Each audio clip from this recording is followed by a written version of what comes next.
Right, the road for the Bucks to repeat just hit a snag. Khris Middleton sprained his MCL in the last game of playoff against Chicago and will have to miss at least tomorrow's game in Chicago.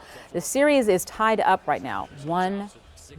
All right, so let's talk about that. We're now joined by Dr. Sam Steiner with Orthopaedic Associates of Wisconsin. So let's start with, take us back to med school. What are we talking about here with the MCL? Right, so when you watch that play, you can see that Khris Middleton spins and then his leg kind of gives out on him and it bends. So what he injured was his MCL, and that stands for the medial collateral ligament.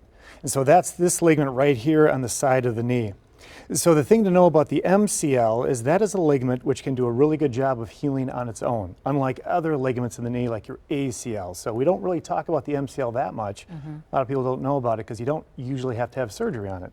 And so that's likely what's going to happen for him is he's not going to have surgery, but he's going to need some time for that to heal. Well, that's a good thing, but there really has been some conflicting reports, Dr. Steiner, about recovery time and when we can see this injury heal and get him back on the court, but of course to be healthy.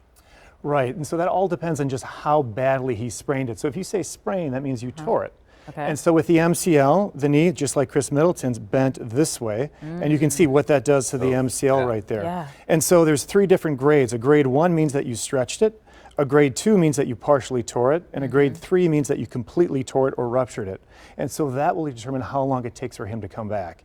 My thought is that when he was evaluated, they could sense that he had some instability or laxity to it. That likely means that he partially tore it, perhaps. And then you're looking at 3 to 4 weeks. Now, if it's just an injury where he stretched it, nothing's torn, you're looking at maybe 1 to 2 weeks. Now, the fact that he walked off, was that a sign of it may not have been as severe? Right, that's a better sign. So the more severe of a tear of the MCL, harder it is to walk on it. So less mobility. Yikes. Well, we are hoping and praying that it all heals. And thank you, Dr. Steiner, for being here. Most You're welcome. definitely. Thanks for having me.